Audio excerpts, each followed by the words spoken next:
Coach Chris. Hey, Coach. All right.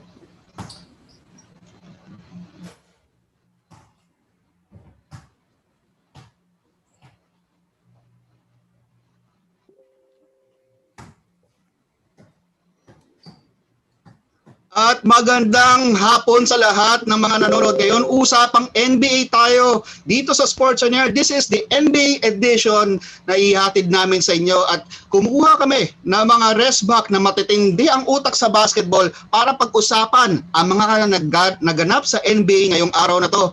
Unang-una, yung mga co-host ko muna. Number 1 dyan, the Godfather, Brian Yalong. How are you doing? Hello, good afternoon, Ernest. Good afternoon to our well-respected coaches, Coach Emmer, Coach Chris, Coach Louie, and Coach Dayong. It's a pleasure to share this show with you to get your insights about the NBA playoffs. At yan na nga, sinama ko na rin dito, assistant coach ng Terra Firma Jeep. Tama ba, Coach Emmer? Ang bagong pangalan ng team, Coach Emerson Colina. Good afternoon po sa inyo lahat. To Sir Brian, to Ernest, of course to Coach Louie Gonzalez, Coach Chris Gavina, Coach Dayong, kayong mga guests namin. Good afternoon. And of course, ito na nga, pinag-uusapan natin kung sino-sino yung mga guest coaches natin dito. First and foremost, ang unahin natin, assistant coach of the San Miguel Beermen, Dayong Mendoza. Kamusta ka, Coach? Magandang gabi sa inyong lahat, mga coaches, sa mga tagapakinig ng Sports On Air. It's a pleasure to be here with all of you. So let's have a good NBA talk this afternoon. Mismo. At isa pa, no? Head coach of the Bacoor Strikers and also the assistant coach of the Rain or Shine Elasto Painters, Coach Chris Gavina. How's everybody? Coach Chris. Hi, Sir Brian, Ernest, Coach Dayong, Coach Louie, and Coach Emmer. Hey, let's talk about basketball tonight. All right. Anyway, finally, the head coach of the GRU Heavy Bombers and Muntinlupa Cagers, sama coach, no? And of course, the president of the Basketball Coaches Association of the Philippines, Coach Louie Gonzalez. Good afternoon, coaches. First of all, thank you, Ernest, for having me here. Good afternoon, Coach Chris, Coach Dayong, Brian, and Coach Emmer. Yeah. O sige, mag-umpisa muna. Kamusta muna tayo ng konti dito. Coaches, how are you doing today? Kamusta naman tayo sa pandemic? I think some of us are gearing up for restarting practices. Unahin muna natin, Coach Dayong. Kamusta na kayo dyan?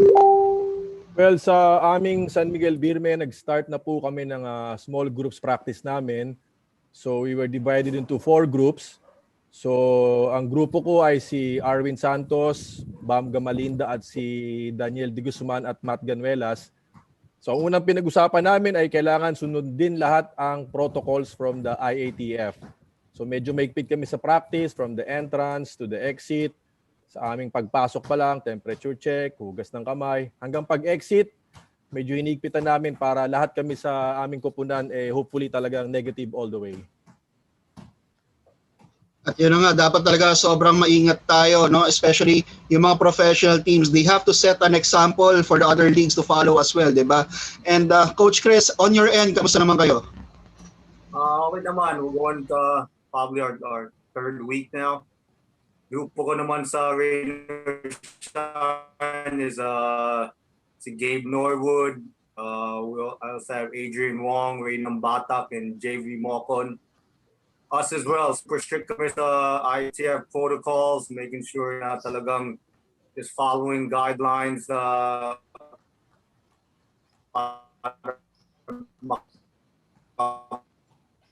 balik lahat, makalaro na kami. Get back hopefully week though.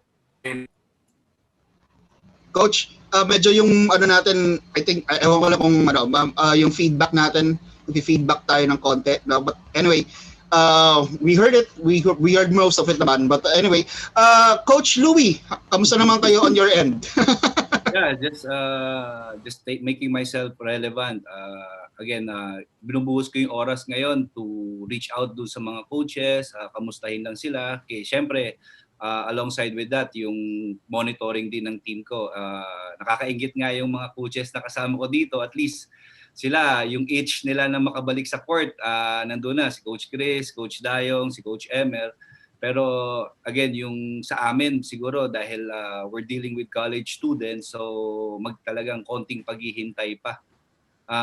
Pero okay naman, yung mga players, ayun, healthy. Tapos again, reminder to these kids since nandito sila sa formative years nila na maging responsible na citizen. Ayun siguro yung as college coaches yung maitutulong namin sa ngayon. Thank you, Ernest. Okay, thank you Coach Louie. Coach Emer, sa inyo naman, kamusta naman kayo dyan sa Terra Firma Jeep? Yeah, same din naman kila Coach Chris and Coach Dayong. Let's follow the instruction of the PBA with the approval of IATF for our safety na rin naman sa lahat ng 12 team sa PBA. Ganun din, by batch din naman kami. Yeah. Yan na nga sa mga nanonood, no? Kung meron kayong mga tanong, usapang NBA po tayo dito, pwede nyo itanong sa comment section natin. We'll try to read that for you para sa mga coaches natin. But eto lang nga, nandito na tayo, full blast na tayo sa NBA Western Conference Finals. And what a way to start and end one series. Pero unahin na natin muna, no? Yung nagtapos na series kanina that filled in the 4 teams of our NBA Western Conference, the win, the comeback win of the Denver Nuggets going to and sila ngayon ang makakalaban ng Los Angeles Lakers sa NBA Western Conference Finals. So coaches, I just want to ask, no, they were down 3-1 for 2 consecutive series. Okay, I'm sure kapag hawak niyo yung Denver Nuggets, it's one of a coach's dream already na meron kang ganong lumalabang mga teams. But let's dissect, no? What made them be like that, no?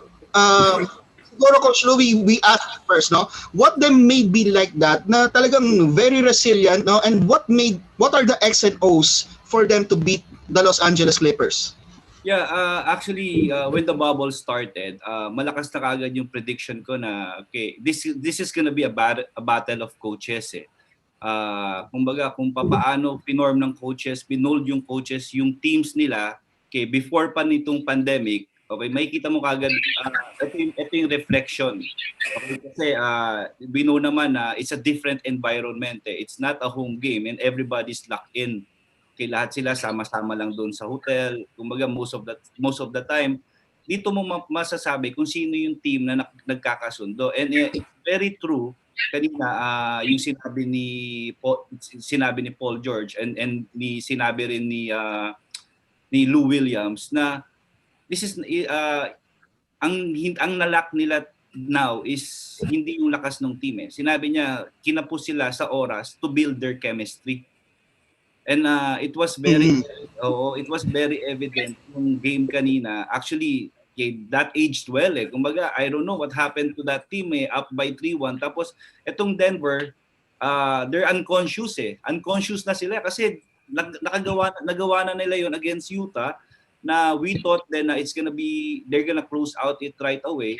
Utah's gonna close it out pero hindi nangyari eh. Nag-rise yung Denver eh. So babalik ako doon sa misa na sinabi sa akin ni Coach ni Coach Tim Cone. Closing out is always the hardest.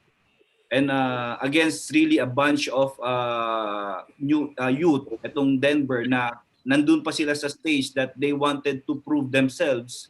Mas mahirap, mas lalong naging mas mahirap silang kalaban. Iba yung mentality nila eh. Kumbaga, I really admire the Joker and Jamal Murray. Grabe talaga yung pinakita ng dalawang yung puso and leadership doon sa team nila. Yeah, thank you. Okay, Coach Chris, how about you? What are your takeaways about the Game 7 a while ago between the Clippers and the Denver Nuggets? Denver was showing some great fortitude during the whole playoff run. I saw somewhere a stat where they were 5-1 in elimination games, and honestly, every time I thought Denver would be tired going into a game 7. They just surprised me. Murray looks like he's on his last legs, and Jokic, you can't. I don't think he goes past third gear, but he just gets the job done. And I think that's just been the resiliency of this team of riding their momentum from all these back against the wall elimination games, and they were able to make the right plays and feed off each other's energy to really carry themselves to the Western Conference Finals. And nga, Coach Chris, no, and ibang, what I noticed also is Denver is catching up in the second half and not in the first half. They are mostly down in the first half, and then suddenly in the second half they light it up, no. And Coach Dayong, I want to ask you this one, no. Going to those halftime breaks, especially against like someone like this, what is the mentality that the coaches should inject to a team like yun nga, yung parang Los Angeles Clippers? Ano bang kailangan natin gawin, no, para mabigyan ng lakas ng loob yung mga players? And of course, coming from the San Miguel Beermen, sanay kayo dyan, down 0-3 pa nga kayo, di ba? Actually, sa Denver Nuggets, it's really remarkable. Naalala ko sa analogy dito sa atin sa Pilipinas, pareho kay FPJ, nagpapabugbog muna, tapos saka babanat. But in fairness to the Denver Nuggets, I think it starts and ends with their center, kay Jokic, no? Literally, figuratively, he is slow, but once he gets his groove, once he gets paano siya binabantayan, paano si spacing mga kampi niya, it becomes really potent and deadly for Michael's Malone team. What I saw earlier sa Game 7, two things, no? I think in the last 8 minutes nung Clippers basketball, they hardly did any half-court set offense. And that's very relevant when Doc Rivers, I follow all their articles and interviews, he really said na sometimes he lets the players play. Well, ako, personally, and even experienced with the San Miguel Beermen, binibilang ko lahat ng nag-set kami ng play at hindi nag-set ng play. And I think the Clippers, if you notice kanina, they only scored their first basket in the fourth quarter around 7 minutes. Okay? So nabasa na lahat ng Denver ang gagawin sa one-on-one plays at doon na blanco ang Clippers. And on the other side naman, for the Nuggets, I think walang solusyon yung Clippers on the Murray and Jokic top ball screen. I think the other coaches here can relate, no? So there's no right or wrong answer, no? So kung anong diskarte ni Doc Rivers, they live and die with that. Unfortunately, kanina, Jokic is a very intelligent player. He made short rolls. In-anticipate niya, nag-hedge si Zubac. Murray was always making that short pocket pass. Hindi alam sinong rotate, si corner guy ba, si strong side guy ba, and doon, paikot-ikot lang doon yung play, and I think medyo nasunog si Doc Rivers doon on the defensive scheme he wanted to apply. Okay, Brian, may tanong ka sa ating mga coaches. Ito kasi I was writing kanina before we started the interview, no, because they wanted me to write something about the Clippers. I was surprised to find out Doc Rivers is no stranger when it comes to blowing leads. He did it once with Orlando Magic. In 2015, he did it with the Clippers. I think that was the Chris Paul, Blake Griffin, trio. Tapos ngayon ito. So ang question ngayon is, where does Doc Rivers stand in your book, coaches? Doc? 8 game 7s ang talo na ni Coach Doc Rivers. In one statistic na nakita namin kanina, 8 game 7s. Ganun karami lang natalo niya. So, I'm not taking anything away. Okay? I'm not taking anything. Pero, it's a habit. It's become a habit. Nagulat ako actually nabasa ko. Sige. So, okay, Coach Dayong, baka ikaw na dyan. Well, actually, no, like I said earlier, no, in fairness sa aming lahat coaches dito, we all have our defensive schemes, our half-court set offense. Ang hindi ko lang nagustuhan do sa objectively sa pagkabuo ng Clippers lineup, I think Doc Rivers wanted to inject a sense of tough defensive team sila in the playoffs. I really didn't like Pat Beverly gang up on Luka on the Dallas series. And then on the second round nila, he made an medyo gulang na foul kay Jokic on game 1.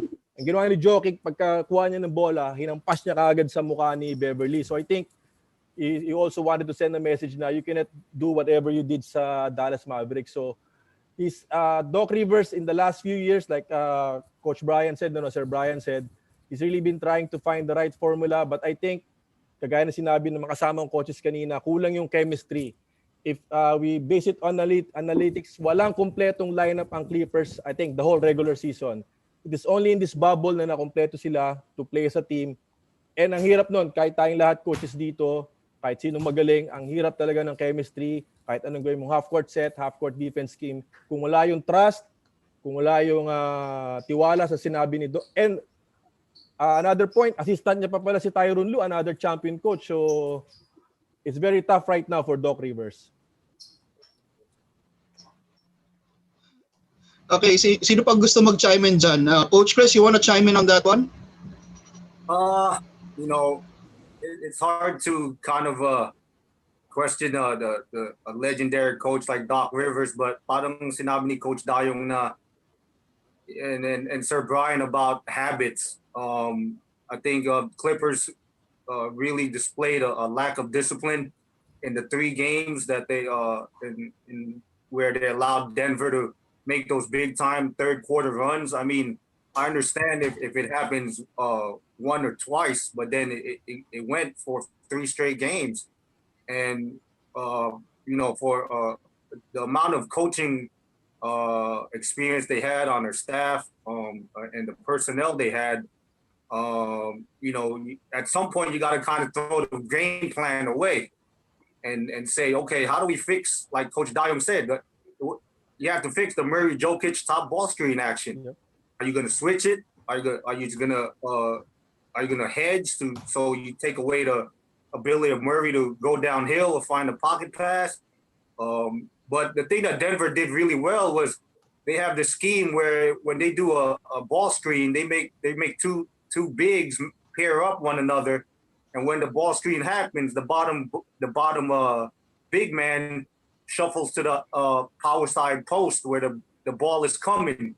So it creates a single tag action, and so that forces that corner man to make a decision. Is he going to help on Jokic? And Jokic being just a tremendous high IQ player, he hides his passes through his eyes. He'll look at the corner and then make a pass in the wing, or he'll look at the wing and find a guy cutting from the corner.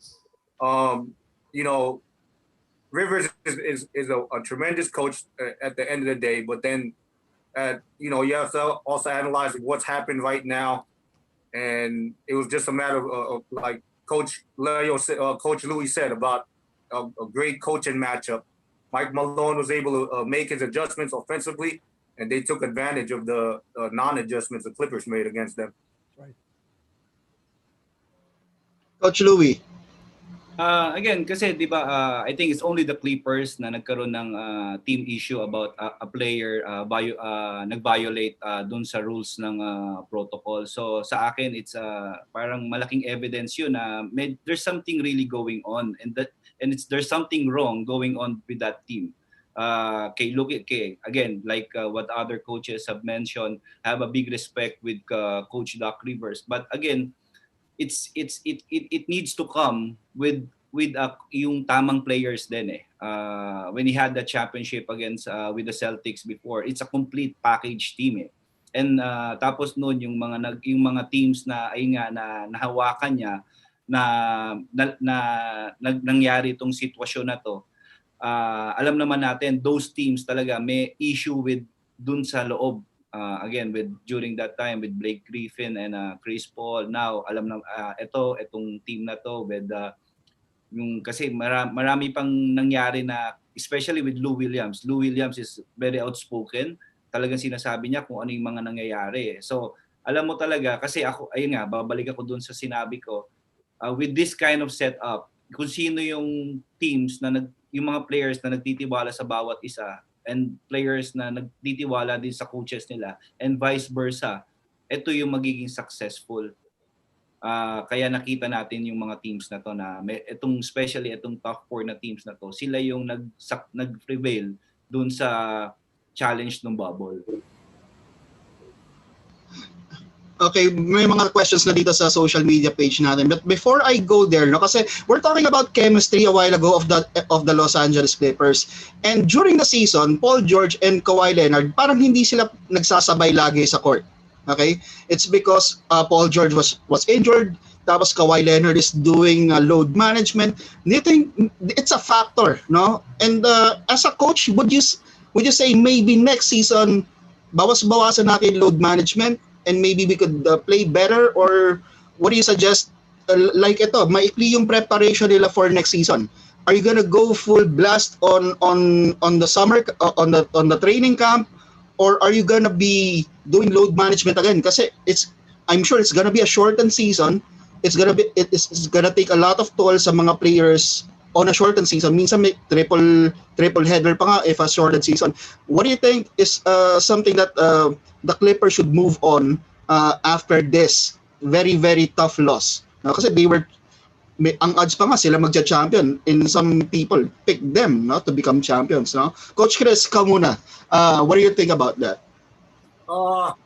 It's a slippery slope when it comes to load management. If you think of the Lakers, I mean, LeBron is 34, and yet he missed minimal games this season. I mean, granted, LeBron's an outlier in regards to his physical form and how he takes care of himself. Something was mentioned on the commentary today about how LeBron is put on such a pedestal, as well as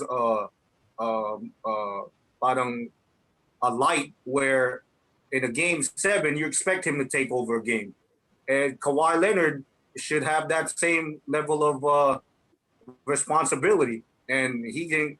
I mean, look at his stat line today: 14 points, 6 rebounds, 6 assists, 6 for 22 for game 7. So and this is a game 7.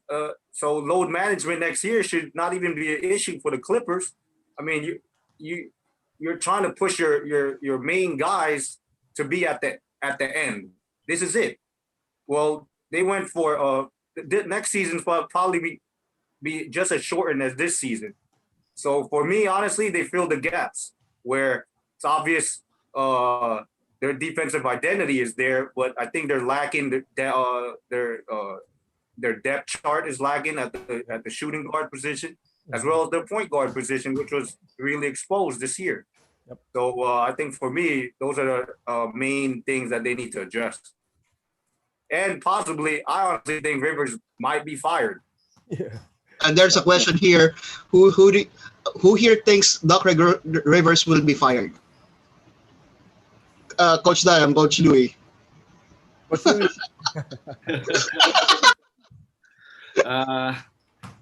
I don't think I would not case. It's everybody, it's everyone. Okay, he's gonna take the blame being the coach. It's always automatic. Pero yeah, I don't think the Clippers should fire Coach Doc Rivers.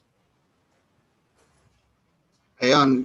But anyway, Coach Coach Louie, going back to the question I threw to Coach Chris, no? What are the things that, if you're handling the Clippers right now, if you're Doc Rivers, are you gonna address kasi I've read in some articles that meron daw friction between the Los Angeles Clippers players na why is Kawhi allowed to do load management? Why not us as well? Parang ganun, may mga ganun na, no? So how do you address the chemistry issues, especially in a short and what I've heard, December 1 was the proposed date to start the next season, pero around that time siguro magsa-start ulit yung NBA season. That's like 2 months.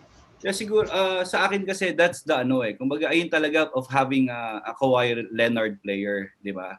And hindi naman first time na nangyari ito. He did it with the San Antonio Spurs, he did it with the Toronto Raptors.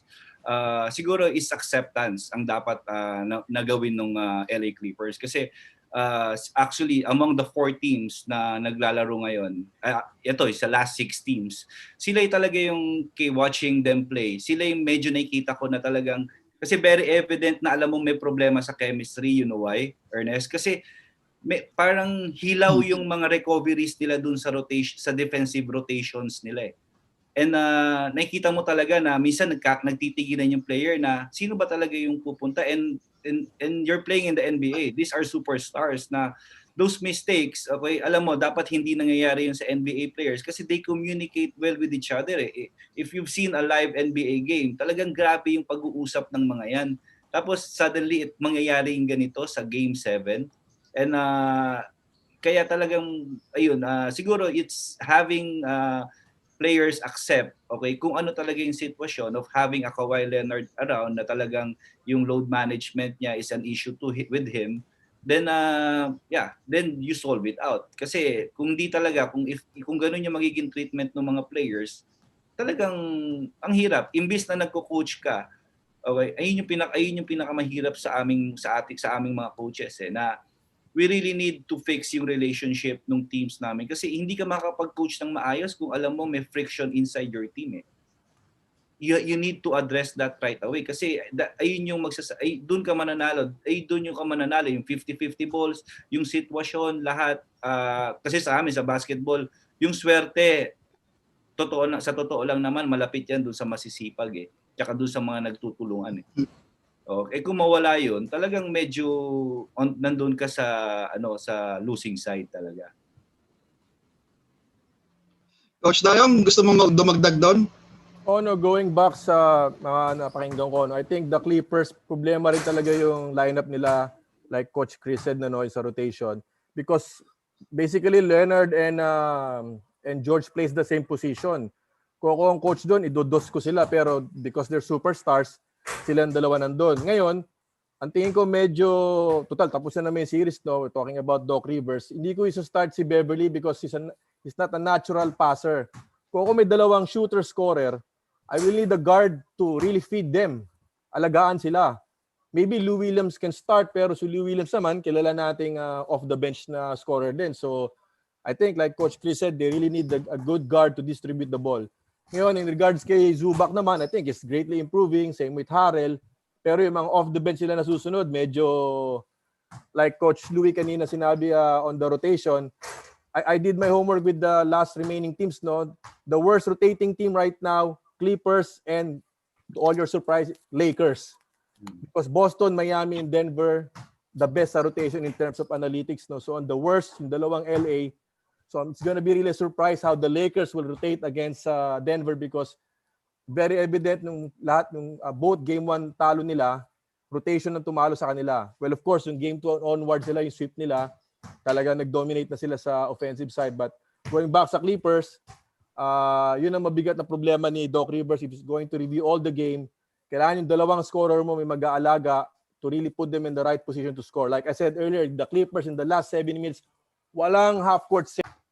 Okay, thank you very much, Coach Dayong. Brian, may gusto ko ba yung dagdag? May mga bumabati sa'yo dito. Hi daw from Jordan Samar, pa-shoutout daw from the #1 kagawad in the solar system.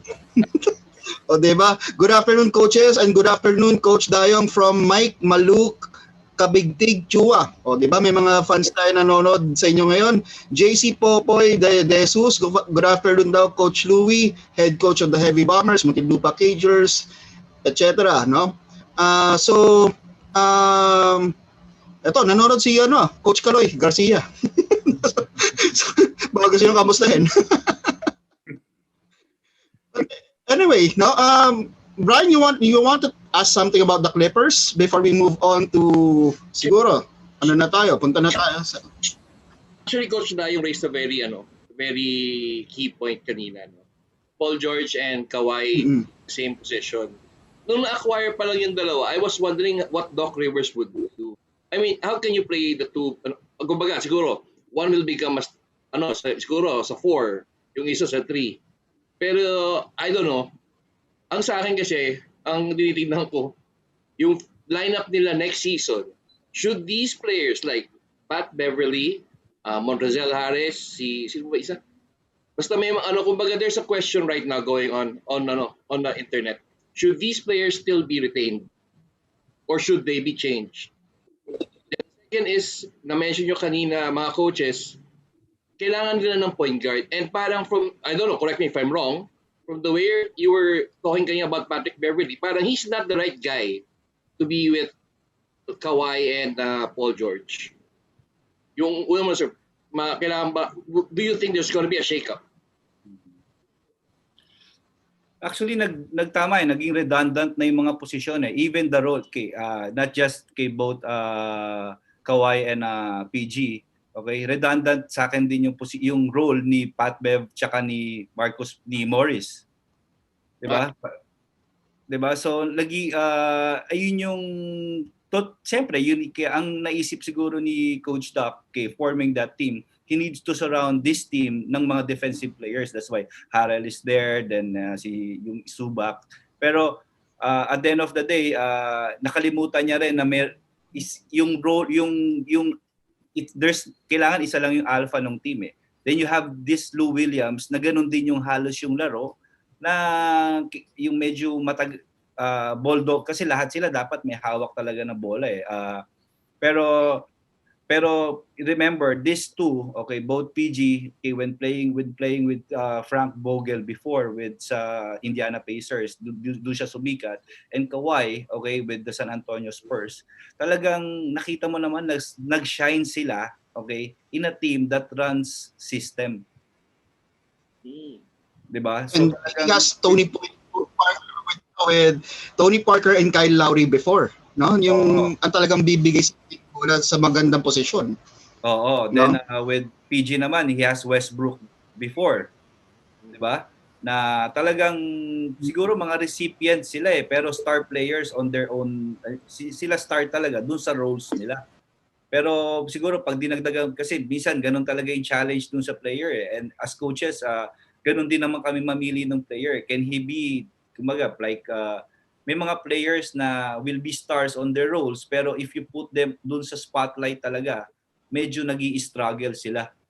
Kasi Kawhi will never, sa feeling ko, would never be an alpha kasi you'll see his attitude eh. Kumbaga you'll see his demeanor, talagang quiet eh, talagang tahimik lang eh. Workhorse pero tahimik. 'Di ba? And I think parehong-pareho sila ni PG. Okay, Coach Chris, you want to chime in on that? Yeah. Coach Louie brought up something really good about being an alpha. I think he's correct on that end in regards to Kawhi. I think when he was in Toronto, for me, Lowry was the alpha there, and he was just he was able to do what he does best without being the vocal alpha lead and kind of follows. And I think that was a big difference, Kawhi last year and Kawhi this year is that Clippers didn't have that. I don't feel like they had that leader that could carry them. Beverly was kind of more of a uncontrolled energy, as well as Marcus, as well as Morris, where the times where their energy wound up being problematic because they were too over aggressive instead of just staying disciplined.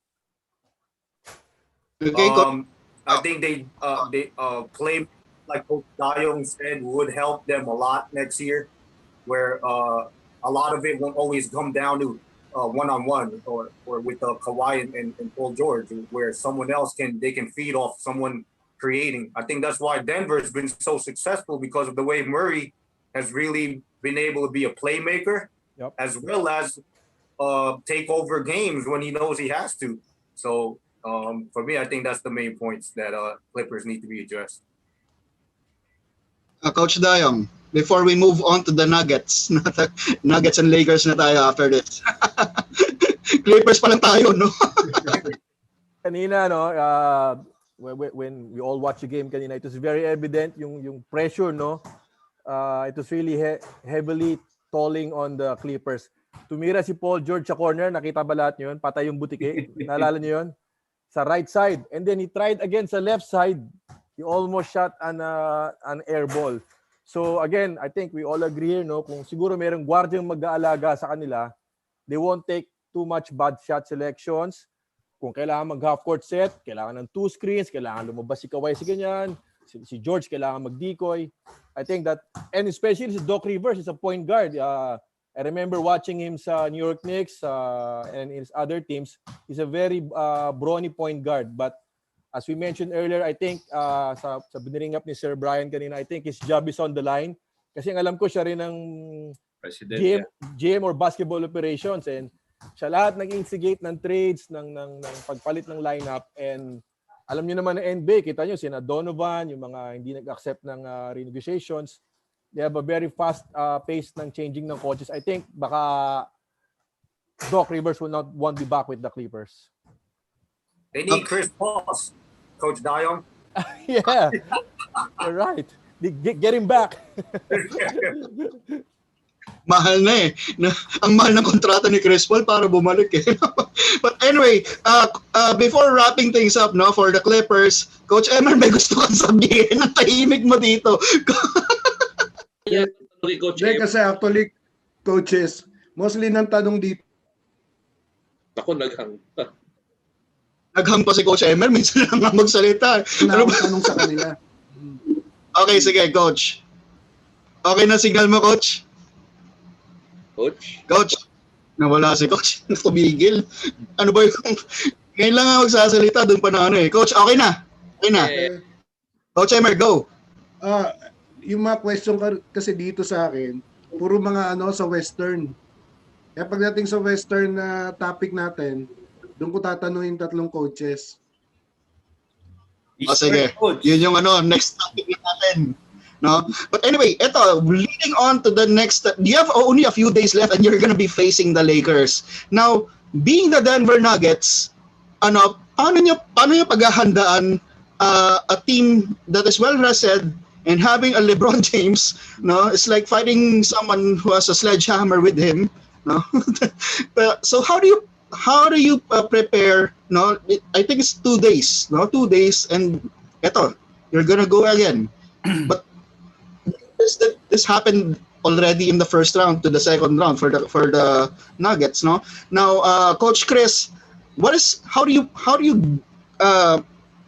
ride on this momentum leading to the next round, which is the Western Conference Finals?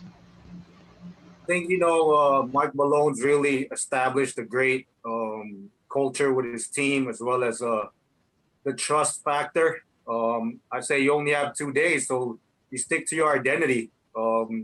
Stick to what's really helped them the most in regards to following their leaders and Murray and Jokic. Obviously, the way they play dictates the usually how the outcomes of games are. But also the way Millsap, Grant, Morris, all these guys really taking a great level of responsibility for their excelling in their roles, and it lets Murray and Jokic really take less pressure, I would say, in making shots, because when those guys are making shots, the floor just opens up for everybody. Okay, Coach Louie, how about you? Sa akin kasi napabor yung kalaban ng Denver doon sa match-up sa pairings nitong playoffs actually. Kasi like when yung series nila sa Utah, ang unang-unang tinitingnan ko sa stats yung fast break points saka points off turnovers. Facing, alam ko maganda yung match-up nila against LA Clippers because it's a half-court team. Then with LA Lakers also a half-court team. Pero ang challenge right now sa kanila, if kay LA, okay, syempre, knowing Frank Vogel, talagang he came from the dungeon. Kumbaga, scouting report coach to kumbaga scouting coach to talagang grabe yung to sa aral. If they gonna step on the pedal, okay, against Denver, makaka-match up din sila sa rebounding. That will be the biggest problem na baka maharap ni Coach Malone. Pero if they gonna play it half-court sets, malaki yung chance ng Denver na mag-compete against LA, even na ganito lang kaikli yung magiging rest nila. Kasi mas pabor yun sa series nung nilalakad mo lang And ayun yung pagtitingnan ko pag naglaban sila. Okay, Coach Dayong, kayo naman. Okay, jackpot yung sinabi ni Coach Louie, no, sa amin sa San Miguel Beermen. Talagang uso yung dapat ilakad lang kasi inaantay namin yung malaki namin. So in comparison with the Denver Nuggets, ibang klase to si Jokic. Either siyang nagdadala ng bola or siya yung last trailer, which makes him really deadly sa all angles sa court, no? But I agree with the comment earlier, no? If I'm not mistaken, Denver had only 4 fast break points kanina. So they would really, actually si Murray nga nung round 1, nasama pa siya sa mga jokes sa internet, di ba? Na 8 second violation pa siya sa pagtawid sa sa backcourt. Ganun nila ilakad yung play. But I think what will be going really here in the Denver Lakers matchup, yung matchup kay LeBron. Yun ang inuulaan ko kanina pa kung sino tatapat sa laki, lakas, puwersa ni LeBron sa starters. Kasi kung off the bench naman si Millsap, baka one step slower na siya versus LeBron. So yung sa first group ni Malone, yun ang question ko malaki doon. But on the other side naman ng Denver offense, medyo palagay natin siguro mag-agree tayo si Rondo ang kukuha kay Murray.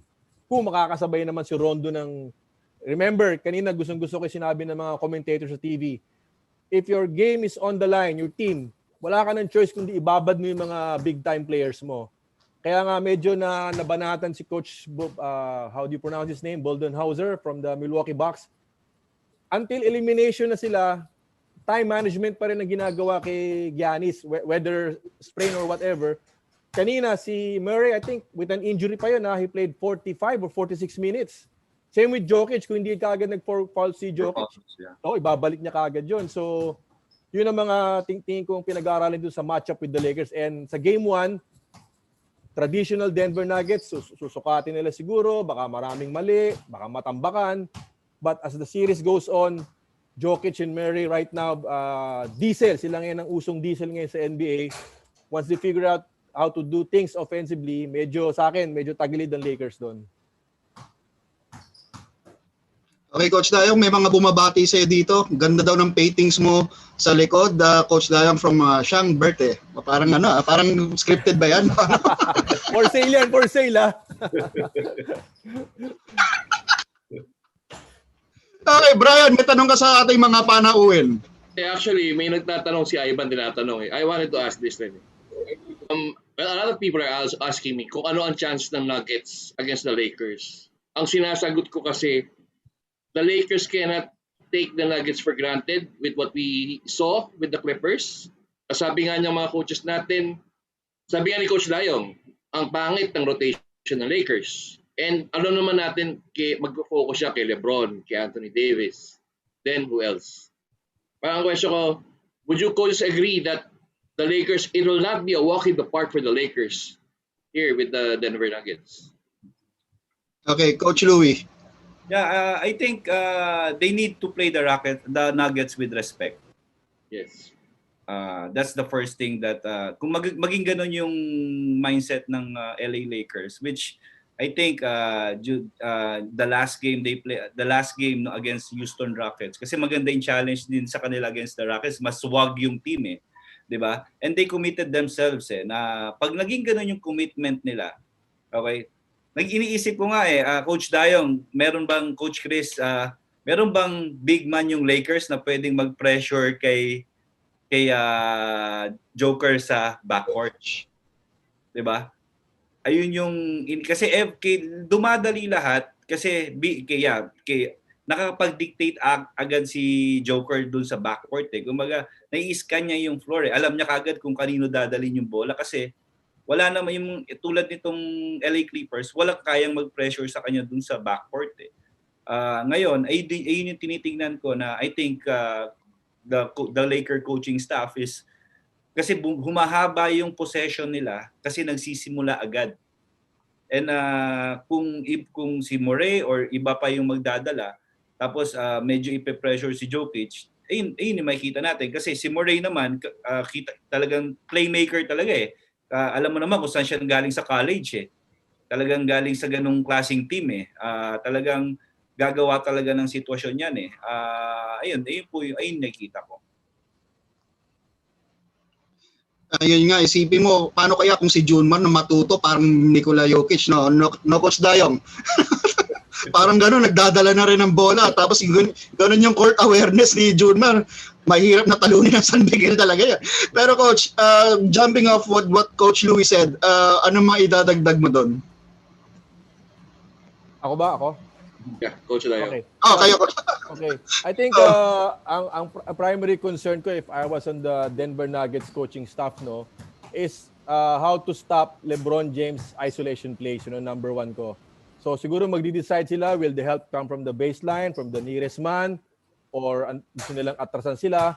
Kasi in the last 2 interviews of Frank Vogel, the head coach of the Lakers, pinoproblema niya lagi, if LeBron James is not in his attack mode, medyo mababa yung chance nilang manalo. So ako naman sa scouting na pang Pinoy, kung naghanap ng medyo ng konti si LeBron sa mga assist niya, triple-double niya, tagilid talaga ang Lakers. Kasi if you notice, Jokic, when he makes, kanina nag-triple-double siya, effortless Talagang ipapasa niya dahil tinawag na sitwasyon. Unlike Westbrook, LeBron, or the other players na on the dribble, antayin nilang talagang dribble hanggang may magkamali, sa kanila bibigay doon sa supposed to be open man. And I think Denver can feed off that downside of LeBron. Kung siya maghanap, magpasa, magsisettle sa labas, tagalid talaga ang Lakers yan. But I think on the other side din naman, frontline ng Lakers kay Anthony Davis, okay, magandang matchup to, okay, kasi meron siyang off the dribble na hindi pa nakakatapat si Jokic in playoffs. So matetesting na naman yung medyo alam naman natin si Jokic, medyo siguro ganado kumain, medyo mabigat ang laterals niya. Okay? So matetesting siya rito kay Davis how to really contain him. Okay, Coach Chris? I think Lakers would be making a big mistake if they didn't come in with the mindset that Nuggets are a team that you have to highly respect. I mean, I think that, like Coach Dayong touched on the LeBron factor. I believe has the most points in fast break right now. Mm-hmm. So I would take a page out of Miami Heat of how they stopped Giannis, of the walls they created in order to cut the driving lanes of Giannis. I mean, we all know LeBron's like a freight train. If you give him any kind of leeway, you're not going to stop him, no matter if there's 1 or 2 guys in front of him, he'll still get to the basket. On the flip side, I think, can AD neutralize Jokic? And I don't feel any big man's been able to do it. And I thought that Gobert did a decent job. Mm-hmm. And then here in the Clippers, he absolutely controlled. I mean, 16 points, 22 rebounds, 13 assists in a game 7. And he looks like he reminds me of Bo. He goes at his own pace, but you can't stop him. And and it's scary. He's scary. So for me, I don't know why Clippers kept doubling. If the Lakers do that against Jokic, he's gonna pick them apart. And if I'm the Lakers, I'm looking at what the Clippers mistake of doubling him, and he was at like the mid post. It's too far of a rotation. Yeah, he's gonna find the open guy. He has like eyes behind his head. Yeah. So I think Jokic is gonna be a factor. Now, can Murray continue his excellent play? I mean, the kid is a superstar, but if they can stop Murray or Jokic, I think Lakers will have a good chance of moving on to the finals. So, ito naman, tanong ko, coaches, yung nangyayari ngayon sa Denver Nuggets, they're gonna prepare for 2 guys, Anthony Davis and LeBron James. But are you gonna be focusing on the 2 and let the other shoot, or are you gonna be more yung kakalat mo yung depensa evenly and take your risk there? What kind of risk are you gonna take defensively against a team like the Lakers? Coach Dayong, kayo mauna.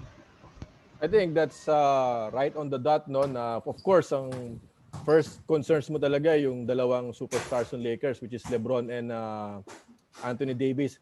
And if I were the Denver Nuggets, patitirahin ko talaga lahat ng kakampi ni LeBron and Davis. As proven in the playoffs, hindi rin ganun ka-consistent pa yung mga outside shooting ng Lakers, okay? Papasok isa, mimintis dalawa, papasok isa, mimintis tatlo. So, kung ganun na magiging scenario and situation, okay, yun, papabor na naman ng konti sa Denver. But I like what Coach Creed said kanina, no? They have to look at the Miami tapes, no? On how they stop yung rampaging Giannis on the fast break, which is really similar with LeBron on the dribble, no? So they have to really look on that kung paano. But like I said kanina, no, Denver siguro ranks in the last 6 teams sa playoffs, no? Maybe they're 3 or 4 in rotation. Yun na lang problemahin nila. Okay, problemahin si LeBron, contain Davis, and then on the kick out or extra pass, pagalingan na lang talaga ng rotation to. Pagalingan ng closeouts. Okay, Coach Louie, would you do the same? Yung katulad ng sinabi ni Coach Dayong, i-risk mo yung mga ibang players outside of Anthony Davis and Louie Gonzalez and LeBron James to shoot the ball. Actually,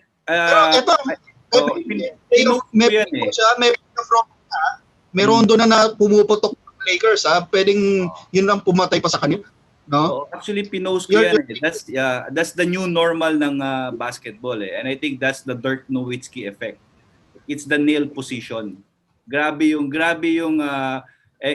nila ngayon, okay, tinitake advantage ng mga teams, yung mga players na kayang maglaro dun sa nail position na yun. Kasi hindi ka talaga makakadouble. And sa akin naman, sa tingin ko, if masosolve nung Nuggets yung bread and butter side pick and roll, tapos parang Spain pick and roll ng Lakers, medyo maganda yung kasi pag kailangan umiscore doon lang sila pumupunta, yung side pick and roll na yun eh. Ngayon pero sa tingin ko rin naman on the Laker end, okay, kay Caruso, baka si Caruso ngayon talaga, okay, kasi sa akin magiging X factor si Caruso diyan. Malamang lahat ng pahinga at lahat ng tulog ginagawa niyan eh. Sigurado sa ngayon pa lang baka pagdilat niya pa lang si Jamal Murray na nakikita niya eh.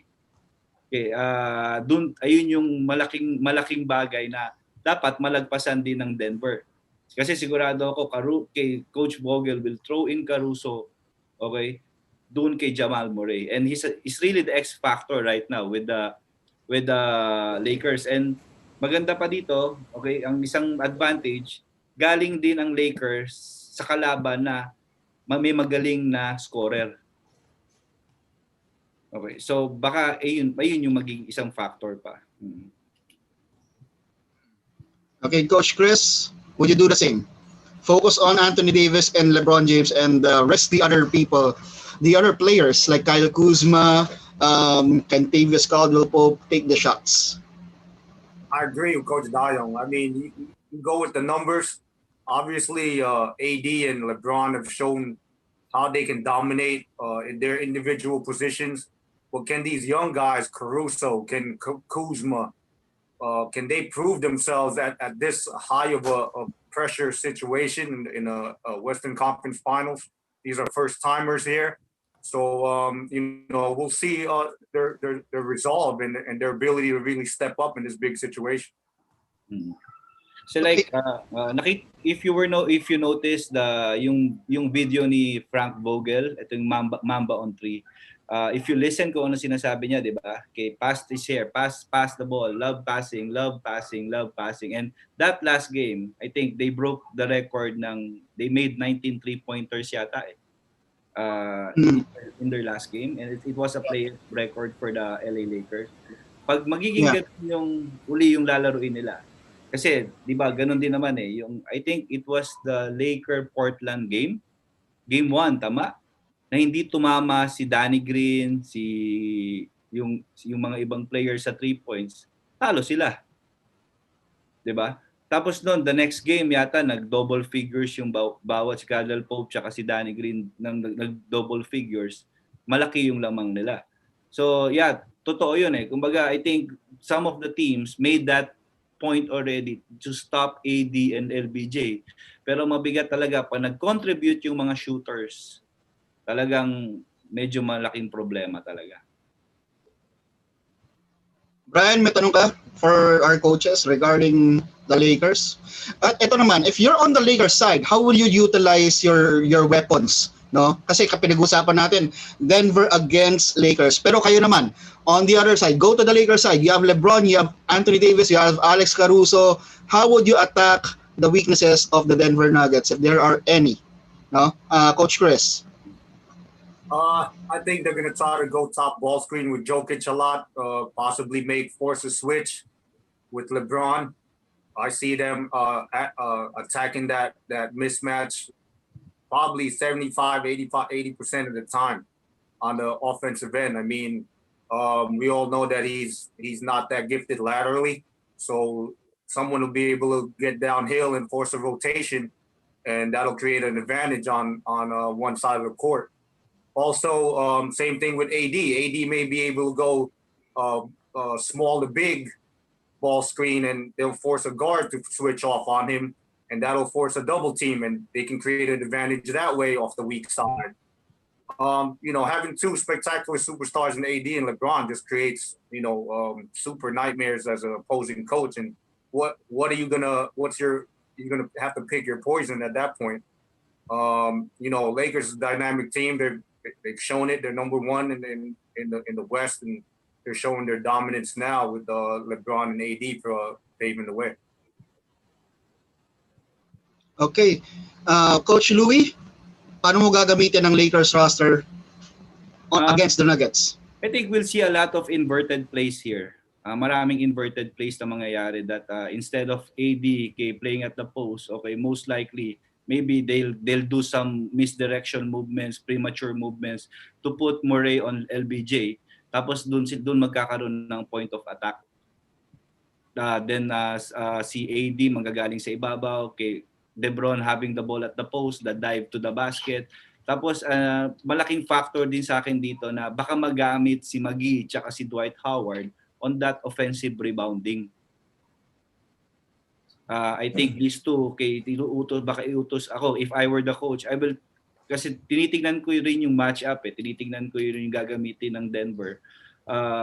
Ayun yung nakikita ko na medyo baka pag nilagay nila sila Dwight Howard tsaka si McGee sa ilalim, baka puro offensive rebound ang kukunin itong ng mga to. Then tapos floor spacer na lang sila Danny Green. Ayun yung siguro tingin kong makakapitalize nila. Big respect with LeBron, pero pag siguro, and you know that Murray, okay, big respect with the kid, pero remember he's still a kid. Na iba pa rin pagkalaban mo yung alpha na LBJ. Okay, Coach Dayong. Yeah. Anong gagawin strategy ng Lakers for the Nuggets? If kung tama ang pagkaalala ko, the two tallest teams right now in the playoffs, Denver Nuggets and the Lakers, no. They have the tallest lineup. I think one time nga si Denver nag-experiment lahat, halos magkakasinlaki. Same with the Lakers. Imagine KCP, LeBron. But the question right now nung series with the Rockets, si Vogel, binago niya yung starters niya in the last 3 games kasi nag-adjust siya ron sa kabilisan ng 3 and 4s ng Rockets. So inalis niya si McGee, si Howard halos sa rotation. But right now, against the Nuggets, yun ang good question na bining up ni Coach Louie, no? Are they going to go back sa regular starters, which is McGee and Davis at the front line? So yun ang big question ngayon. So if they're going to pound the ball inside, no, kunyari big one si LeBron or magpe-post siya as the 3, malaking problema kasi si Murray, I think is just 6'2 or 6'3. I'm not sure, no? But of course, he plays taller than he plays, but height is height, no? So if the Lakers will pound the ball inside, like what they did with the Rockets nung before the closing series, no? Kasi nung closing series, Coach Louie is right, no? They hit all the 3 points. But before that, kaya sila natalo sa Game 1, nakipagsabayan sila sa outside shooting ng Rockets. So with the Nuggets right now, with their imposing front line and sa speculation ni Coach Louie in offensive rebounds, the Lakers must take advantage of their front line advantage, height advantage. Okay, Coach Emer, baka may itatanong ka na ngayon.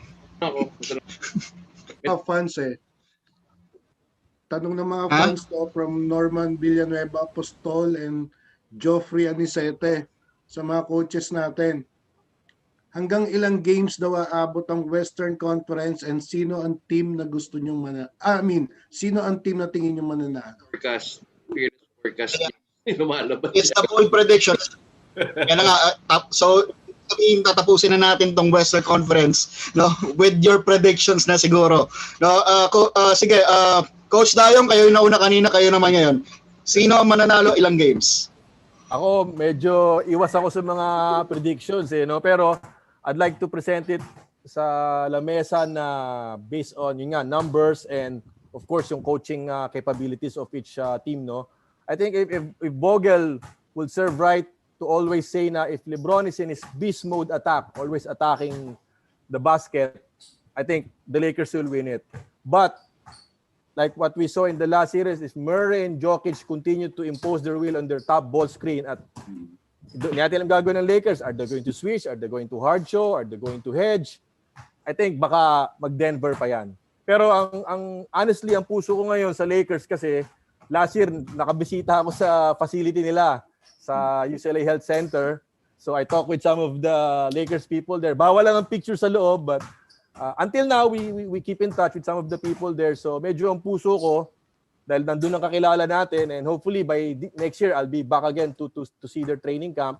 So malapit ang puso ko for the Western Conference. Ayun, so yun, Lakers, hindi sinabi ni Coach tayo kung ilang games. No? Walang bold prediction. Coach Chris, what is there a bold prediction from you? Yes. I'm not much of a Laker fan, but I unfortunately have to side with them on this series. I think the LeBron and AD factor is just going to be too much of a tandem for the Nuggets to overcome. I think they've made a tremendous run, get into these finals. But Coach Dayong is right, though. If the Murray, Jokic top ball screen action continues to be fruitful for Denver, they can make a really good series of it. But I'm giving it to the Lakers in 6. Lakers in 6, ha? Si Coach Dayong, basta Lakers. Opa niya, close siya. Ganun siya sa mga Lakers, no? Sasama daw kami next year. Kung matop. Yan. Coach Louie.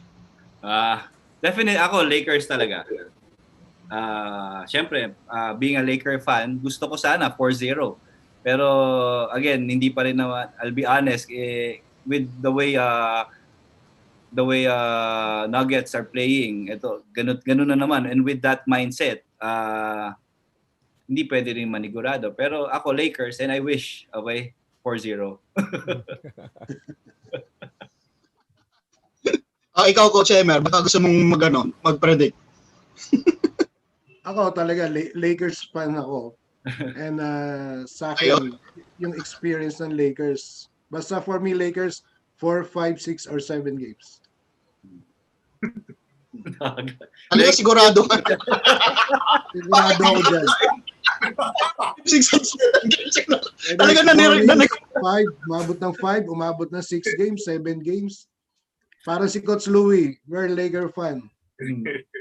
Panigurado, 4, 5, 6, and 7, no? Kasi, andun fan ka ng Lakers di ba? Whatever happened, sa Lakers ka. Diba? Sinunod mo lang dito yung puso mo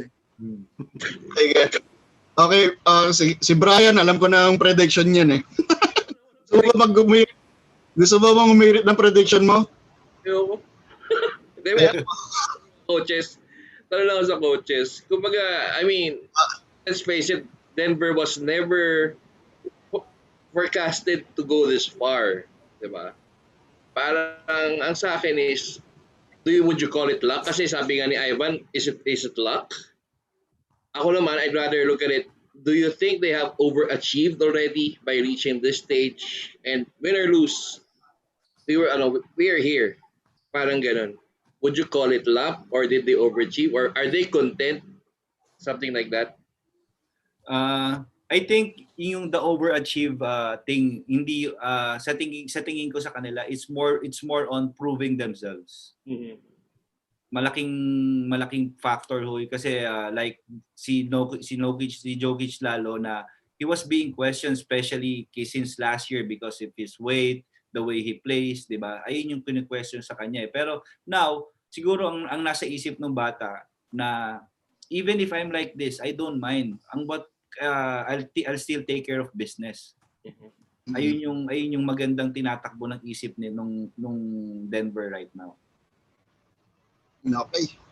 So, anyway, marami bumabati dito kay Coach Dayong. Si Coach Dayong, ang dami bumabati ah. Ano daw, magpapapizza ka ba daw, Coach Dayong? Galing kay Coach Mon, Jose. Ko sabi, masarap daw yung salud pizza ni Coach Oo, Dayong sabi ni Pablo Heron, ang sarap daw ng pizza mo. No? Dahil ilan tayo? 1, 2, 3, 4, 5. Sige, papadala ko kayo lahat ng salud pizza, ha? Swak na swak, pero mag-order pa rin ako pagkatapos, Coach. Para naman negosyo. Ano yan negosyo yan Kailangan natin supportahan yan.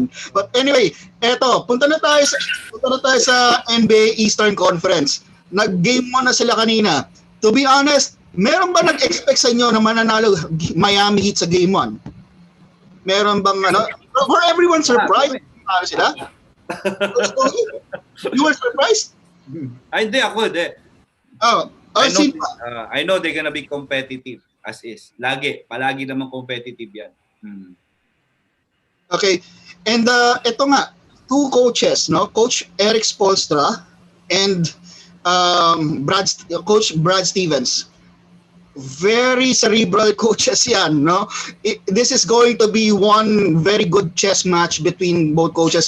For those who watched a while ago, for our listeners and the watchers, for those who watched the game a while ago, talagang grabe, no? Grabe yung balikan ng dalawa.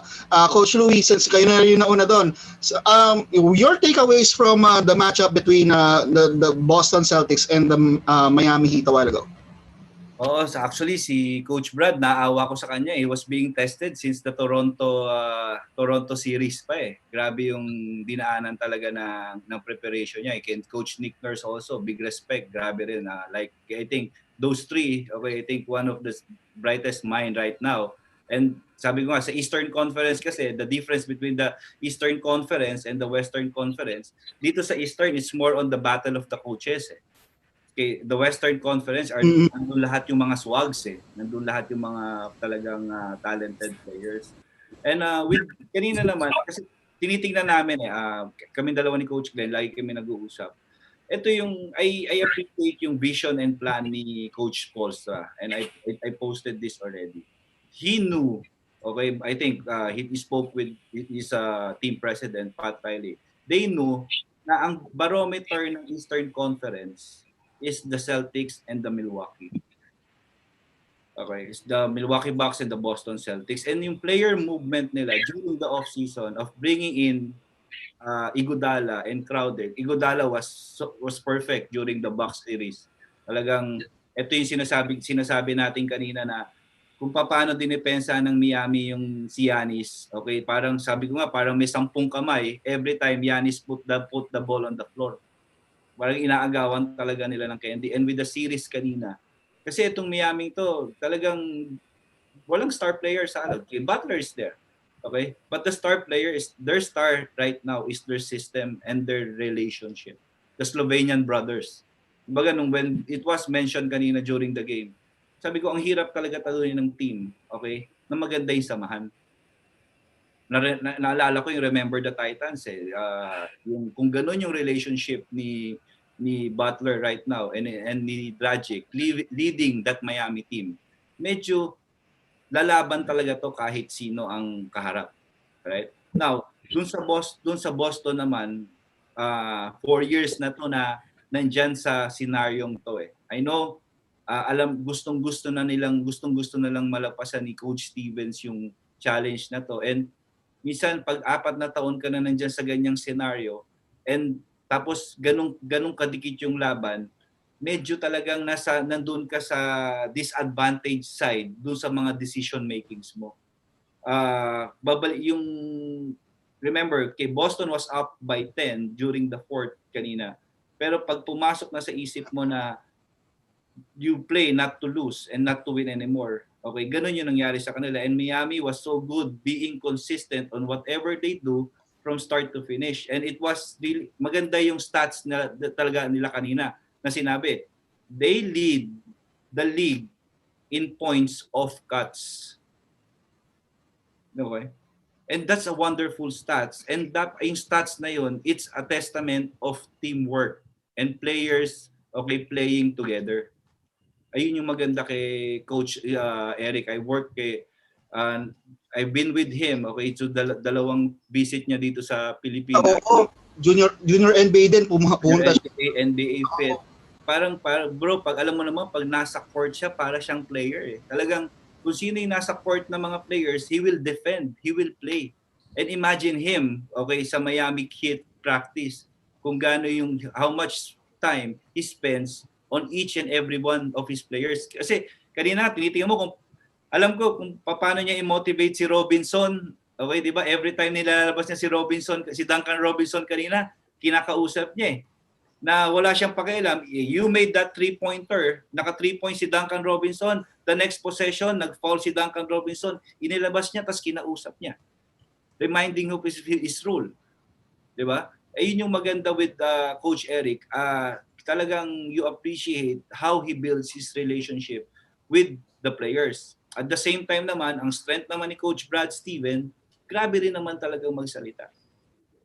Okay, if you yung mga quotes na sinasabi niya and kanina during the timeout, okay? Ang galing eh. Ang galing talagang mabibilib ka dun sa disiplina. Pero sa akin nga it will okay, like to sinabi ko, this is a battle of great minds and feeling ko lahat ng games, okay, magiging ganyang kadikit. Magiging ganyang kadikit. And tinitignan ko sinabi niyo nga kanina, Coach. Mm-hmm. Yes, First and Coach. third quarter belongs to the Celtics. Second and fourth quarter goes to Miami. Ayun yung story ng laro kanina. Yeah. And kanina sinasabi niyo yung parang yung samahan ng Miami Heat is something that this is their weapon. And I'm gonna go to yung kilala dito for magandang samahan nga daw sa loob ng court. San Miguel Beermen, Coach Dayong, ano masasabi mo doon? Having a strong team and having a good chemistry as well and magandang samahan, no? What are your takeaways kanina sa Miami Heat versus Boston Celtics game? Biglang naalala ko lang ngayon, no, yung apat na teams na pumasok, no, si Vogel, si Brad Stevens, saka si Eric Spoelstra, they all started as video coordinators. So, yan yung position ko ever since din, ano. So, pag like what Coach Louie is saying earlier, no, kasi pag video coordinator ka, you get to watch almost all the games ng players mo. And from there on, makikita mo talaga yung medyo gusto pasahan dyan yan. Medyo dapat, sabi nga ni Coach Louie, yung best cut na ganyan. So, I think what's really working for this series, no, I told all my mga nag-aaral na coaches sa Pilipinas o even sa abroad, ang panoorin nyo is this Celtics and Heat matchup. Bayaan nyo na yung Denver Lakers, okay? Ito ang talagang matututo tayo kasi wala ako nakita kanina, correct me if I'm wrong, na 1 or 2 plays na bara-bara. Everything may purpose. Okay? The Heat, every time they push the ball, not really to go forward sa unang makakalia, but to go to the proper spots. Nakaka-execute sila doon. Give credit kay Spoelstra. I read this article about Butler tsaka yung mga kaibigan ko rin sa Miami. On his first 2 weeks with Miami, tinest niya si Spoelstra. Kasi alam naman natin ugali ni Butler, medyo tough to, yung childhood niya, iniwan ng tatay, pinalayas ng nanay. So lahat ng team sa pupuntahan niya, he tests the coach. So Spoelstra with his intelligent basketball brain, with his offense schemes, defensive schemes. Nakita nyo naman si Butler kanina, pagka-offensive rebound, binigay kay, was it Duncan Robinson or Hero? Nag-miss. Pagkakuha niya, anong ginawa niya? Binigay ulit. Yun yung sinasabi siguro ni Coach Louie na samahan. Nabiruin mo, akin na nga to, pwede na siya mag-face up, take the shot, but hinandoff pa rin niya to his teammate. So, and on the other side naman kay Brad Stevens, I think is a very high IQ coach. Kaya lang, whenever I do my analytics with him, ang comment ko sa kanya, over-relying naman siya sa analytics. If you remember yung Toronto play, the last inbound, I'm really not really 100% sure do sa mga sources ko, pero ang usapan ng coaches doon, ano raw ang best analytics defense to stop the Toronto inbound. So nag-agree sila yung zone. Pero siguro naman ako, personally, sa tagal-tagal ko rin nagko-coach, one possession na salula sa bola, never ako mag-zone. Kasi pag salo mo, yun na yun eh. But Stevens relied on his analytics. Same din kanina. I was really wondering bakit si Grant Williams was inside during the latter part of the game. Aside from Daniel Theis disqualifying from fouls. So nag-research ako kanina, si Grant Williams pala on the plus-minus statistics, plus 21 siya. So siguro, Brad Stevens was thinking to put him inside, but if you remember, coaches, yung last drive ni Butler, I don't know if you're all familiar with the trap the box, si Grant Williams dapat yung susugod doon. Or was it an utos ni Brad Stevens na stay with Adebayo on the short corner? So again, on the opposite side naman, ng offense si Tatum, si Grant Williams ulit yung nasa corner. Anong ginawa ni Iguodala, di ba? So like what Coach Louie said, no, veterano to, medyo steady lang siya ron. So I think this series, no, talagang gumising ako ng alas 6 ng umaga kanina at talagang plano ko rin talagang gisingin to palagi kasi all of us coaches here, ako, ang tagal ko na rin student of the game, walang perfect sa atin dito, walang correct formula, but watching Brad Stevens and watching Eric Spoelstra is the best thing sa NBA right now for me. Totoo yan, Coach Dayong. Ang sarap i-post ng mga play kanina, lalo na sa fourth quarter, yung mga sarap pagtripan ng post after the game, no? Yung talagang tignan mo, i-drawing mo kung saan nagpupunta yung mga players. Sarap aralin talaga how they manage to and the players responsive to the coaching system. They are all into the coaching system. So yun, Coach Chris, your take naman on this one, no? This is a very interesting series between two cerebral coaches. Yes, definitely.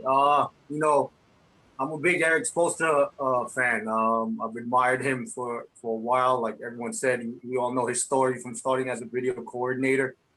What makes him so terrific is he always he's able to reinvent himself based off what his roster is.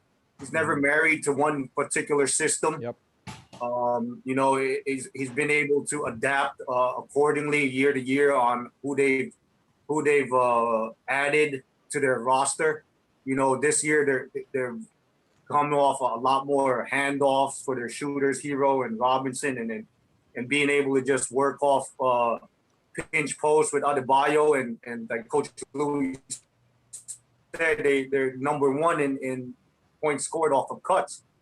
So and that's a true commitment to the culture that Spoelstra has already established there, along with you know, the wizard of it all, Pat Riley.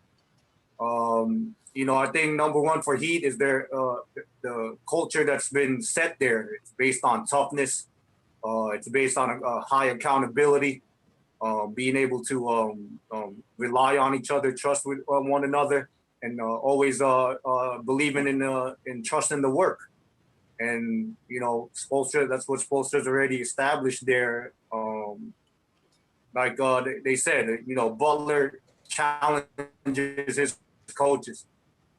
How can a champion coach like Spoelstra back down from a challenge like that? He's already had to deal with a guy like LeBron and Wade and Bosh. So, you know, that kind of rapport kind of carries over to Butler, and he's really embraced that culture, and he protects everybody over there, and guys feed off of him. Adebayo, I watched his post-game interview today, and he mentioned that, you know, Butler doesn't care who scores the ball, just long as they win. He's the guy that he's the glue guy that he'll do anything that's necessary. He may not had a great shooting night. I think he went 7 for 14, but he made that and one play at the end that was big, and the three that they needed. But for me, I think the X factor is going to be Crowder and Hero. Hero played over 40 minutes as a rookie, almost had a triple-double. 12 points, 7 rebounds, 9 assists. This is another Kentucky guy. And these guys are him and look at these guys. Adebayo, Hero, Murray. Like Coach Louie said, these guys come from a program that gets them ready to play at this high level. And, it's a great credit to the player development of the Miami Heat as well. Yet they have 2 rookies over there that's playing significant minutes, Robinson and Hero. And as a coach, it takes a lot of confidence from you to transfer over to them to play at this high of a stage. And I give a high deal of credit for Spoelstra and Riley on that part. And they have Kendrick Nunn that is quite nursing an injury right now. So the jackpot 3 rookies in 1 year that are not particularly top names in the draft. So Yes. Exactly. And they bring that underdog mentality. I love Crowder. Yeah. These Marquette guys play with a chip on their shoulder. With Butler, Crowder, and I think it's going to be, like Coach Louie said, it's going to be competitive the whole way through. But you can never, the game could have went either way. If Tatum dunks on Adebayo, we wouldn't be talking about the block right now. Yeah. We're talking about Tatum's dunk on him. So, it could have bounced either way. The luck of the Irish didn't kick in today, went with the Heat. But with a guy like Stevens, his ability to find little things to attack in regards to matchups and schemes that he throws at you. And their guys have stepped up all year round. And Hayward's coming back, so that adds depth to their rotation as well. And hopefully, let's say Kemba Walker can really get going. I think he did a great job of just bodying up on him, making it difficult. They were doubling him, hedging, making sure that he wasn't getting any momentum today. So, but it's going to be a great series, and I'm looking forward to I hope it goes 7 games, so that we learn as much as possible, Coach Dayong. Yeah, true. Kanina, during that first quarter, kasi I think it was in the game plan that Coach Po had a big respect with Coach Stevens' inbound play. So most of the time during that game kanina, lahat ng inbound plays ng Boston, they were zoning. Okay? Tapos offensively naman, they're icing everything during the first quarter, kaya nahihirapan yung Miami to run their that elbow action, parang Princeton. Pero yung second quarter, siguro ang ginawa naman ni Coach Spoelstra, bilisan natin yung laro. That's why they were able to catch up. Talagang binilisan ni Dragic. They keep on pushing the ball till na lumamang sila. Tapos third quarter, Boston naman nag-adjust naman with transition defense. So again, that series sobra talaga yung matututunan mo. And ayun, for the viewers and the coaches, ayun yung tingnan natin kung paano nag-a-adjust yung both coaches during that game. And siguro tingnan din natin kung paano si Coach Spoelstra na paano niya ginagawa yung mga common players being uncommon. Miami Heat through the years with him. Okay, ito si Adebayo. Okay, before it was Whiteside.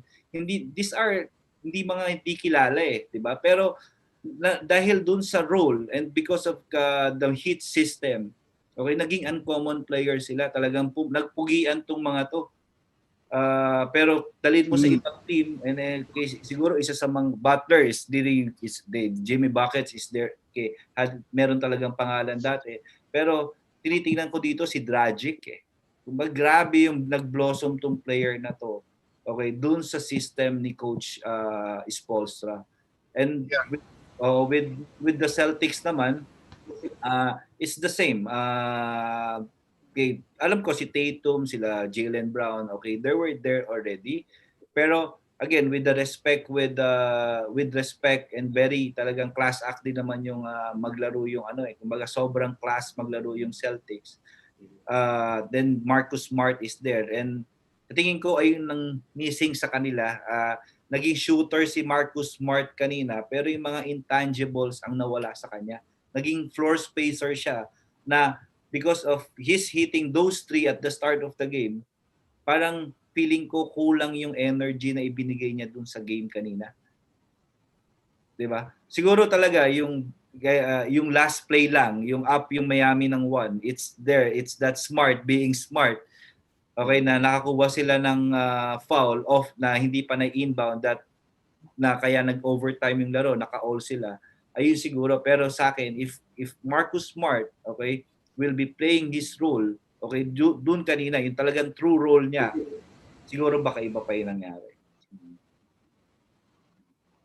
Okay, Brian, may tanong ka? Yeah. Kasi we saw the game kanina, no. Ask ko lang sa coaches, do you think this sets the tone for the series? Not this will be a close game regardless how long it will take. Do you think this is the tone that we will expect for the rest of the way?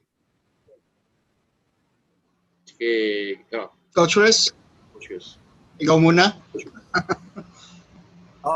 Yeah, I don't think we're going to see too many blowout games in this series, to be honest with you. There'll be slight adjustments where each team will be able to take advantage of mistakes that were made in the previous game. But I think it's going to come down to probably anywhere from 5 to 6 point games from here on in. I don't see anyone being, in regards to roster wise and matchups, where they'll be able to exploit one particular matchup too much. When the Heat play a small ball with Adebayo at the 5, and the Celtics, play with basically 4 guards. Who's going to be able to? Will the perimeter players of Celtics be able to attack a non-conventional 5 or 4 with the Heat when they have their bigs out there? Or do they attack the weakest points of the Heat in regards, let's say, Robinson, Hero? But Tatum was tremendous today. He was 30 points, 14 rebounds, 5 assists, 10 for 24. I think Jaylen Brown's probably going to have to pick it up in regards to the defensive end. They can't let a guy like Hero, you know what he's out there for. You know what Robinson's out there for. Can you stop those 2 guys to limit their production? And Jimmy's going to always be there. So just like with the Denver and Lakers series, I think you got to be able to cut off somebody on the peripherals, and because the main players are going to wind up getting theirs in a final series. They'll find a way to get the job done. It's these contributors from the bench, as well as the second, third options on the team that's going to play the dividends on this series. Okay, Coach Louie, you wanna that one? Yeah, kasi ako excited talaga ako. Yung especially kung paano magagawa ng paraan ni Coach Stevens yung with the defensive five ni Coach Polstra, na kay Dragic being the point, Butler, Iguodala, Crowder, and Adebayo. And ayun yung lineup na yun is medyo magandang match up yun dun sa lineup na nagdala kay Coach Stevens sa series na to. And I think that kasi yung lineup, 'di ba, yung small ball, putting Jaylen Brown sometimes at 5, kay having Tatum at 4, then or kaya Marcus Smart at 3, ayun yung malaking problema ng ibang kalaban ng Celtics eh. And that's kasi there's a lot of switching talaga kanina. Grabe yung switching defense talaga nila kanina, and ayun din yung nawala. Ayun yung nawala nung si Tice graduate. Nawala yung luxury ni medyo nahirapan si Brad Stevenson dito pero naman si Adebayo naman, he doesn't care being matched up with Kemba Walker. Ang tinatago pa nga ng Miami talaga kanina, sa totoo lang, kaya hindi nila mapagsabay talaga. Pinagsabay nila pero really short lang si Robinson tsaka si Hero. Kasi alam nila talaga ika-capitalize ni Brad Stevens. Pag nakita ni Brad Stevens yun, talagang ika-capitalize niya agad eh. Pero kailangan niyang gawin for a short time dahil nga sa player management. Ayun yung nakikita ko na magandang pag-aralan kung paano magre-react si Coach Stevens dito. Kasi I think Miami would be hindi magiging aggressor yung Miami dito eh. They're just gonna stick on what they're doing. Yung mga weak side actions na yan. Pero ang pinakamagandang tignan dito kung paano mag-a-adjust si Coach Stevens with that defensive lineup ng Miami. Okay, Coach Dayong, may dadagdag ka doon. Based on numbers, no, yung Celtics is the number 1 team defending the perimeter and three-point shooting of all opponents sa buong NBA season. And then Miami naman, I think they're 1 or 2 sa best field goal naman as a team sa 3 points, no. So pero kanina, no, while watching the game, first time ko talaga nakita sa karamihan ng whether live or viewing sa NBA game na napakaraming full rotation kanina, which if I really compare with the Western Conference, no, lalo na yung sistema ni Doc Rivers, no, kung may tao sa corner strong side, never talaga mag-check or I don't know how other coaches call it, yung sa stunt doon. Pick and bump, yeah. Oh, bump, yeah. Some coaches call it bump. Ako kasi yung tawag ko check. If you saw the Clippers kanina, kaya si Jokic talagang piyesta, wala talaga nagbabump sa kanya. But kanina sa Miami and Celtics, iniiwanan talaga nila yung tao nila sa corner just to catch the flare or the roll or kung ano man ang ginawa ng screener.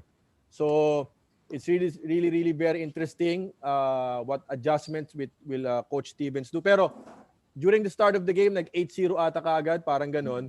Marcus hitting the threes, like Coach Leo said. Pero nakita ko nga doon, they're really pounding on the 2 white guys ng Miami. So, pero in fairness kay Coach po, pag nafo-focus sa kanyang camera, syempre idol natin lahat si Coach po, Pinoy yan.